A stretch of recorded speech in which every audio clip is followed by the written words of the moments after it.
The rules keep changing every day. We'll make sure you know what they are. Doing our part to keep the tri-state safe.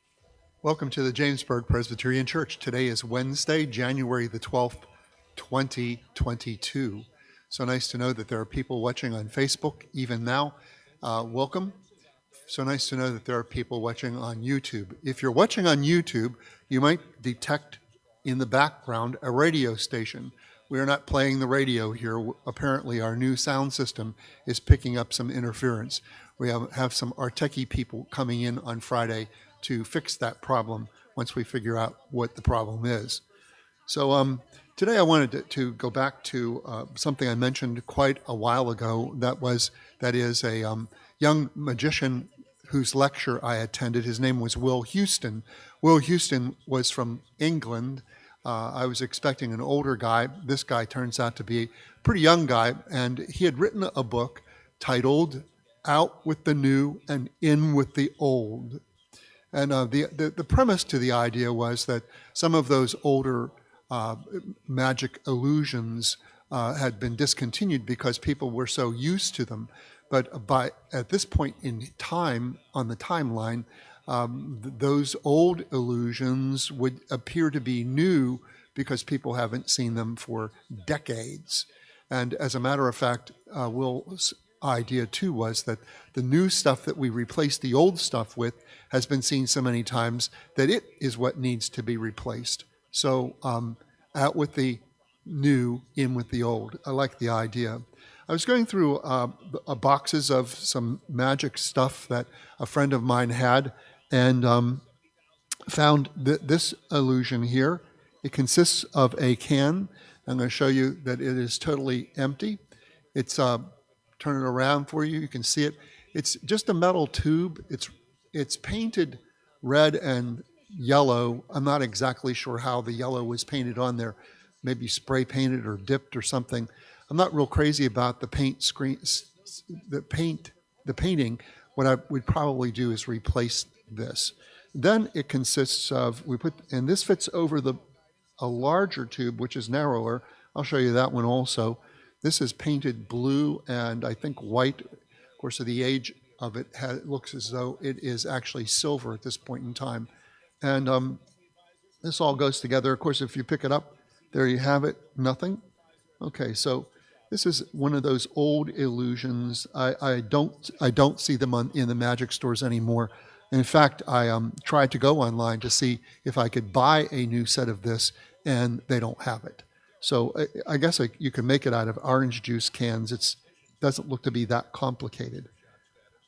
The reason I'm bringing this up, out with the new and in with the old, is I think the church needs to do the same sort of thing. We need to get rid of the new and go back to the old. And here's what I mean by that. In recent times, probably since the 1960s, the church has slowly drifted into a ministry that doesn't talk about faith as much as it talks about social justice issues.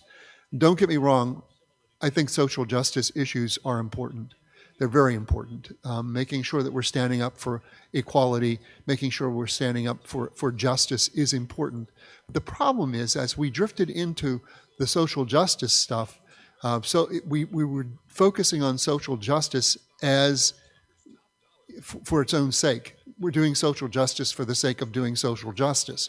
There wasn't a motivation behind or an explanation as to why we're doing social justice. It's just that, well, the church should do social justice. What we put aside was faith. As a matter of fact, I would strongly argue that faith is the motivation for doing social justice. But when we turned to the social justice issues, we turned away from pushing faith, talking about the importance of having faith, talking about the importance of having a personal relationship with God through Christ. We stopped doing that. Again, I want to say that the social justice issues are important, but we're not explaining, I think, adequately enough the motivation for doing social justice issues, except that we're doing social justice issues. Part of this comes from Bass's book. So I would like to say that this is all 100% my idea, but it's not. It comes from Bass's book, who talks about returning to a point in religion that is long ago, and talking about faith from the perspective of relationship with Christ, relationship with God, and a faith that informs our behavior. So we focus on the importance of having faith and what that means to be a follower of Jesus. She called this religio rather than religion. Religion, she described as being primarily about behavior, i.e., being focused on social justice issues, because that becomes the new expected behavior, prescribed behavior. And she argues that in many ways, that prescription of behavior is the same as the indulgence stuff that was going on in the 16th century. So she says, move away from that, move to religio. Religio has to do with your personal faith that you have that informs your behavior. And in that sense, if we're focusing upon faith, then we're not requiring any kind of prescribed behavior, including the social justice issues. So we're free to choose what issues are important to us on the basis of what we come to believe Christ is calling us to do.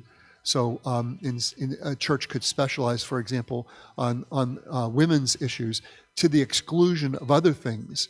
And if a member in the congregation doesn't prescribe to that, then they're not exercising the proper behavior that congregation expects. And that's just one issue.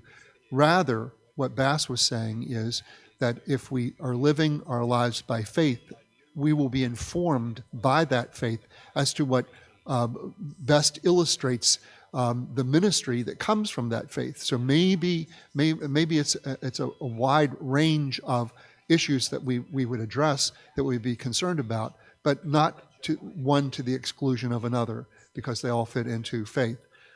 So I hope I've explained that part well, the importance of returning to faith and not just focusing upon issues of the day. When I was doing my doctorate, I did a survey among millennials, and one of the questions that I asked is, what advice would you give the church?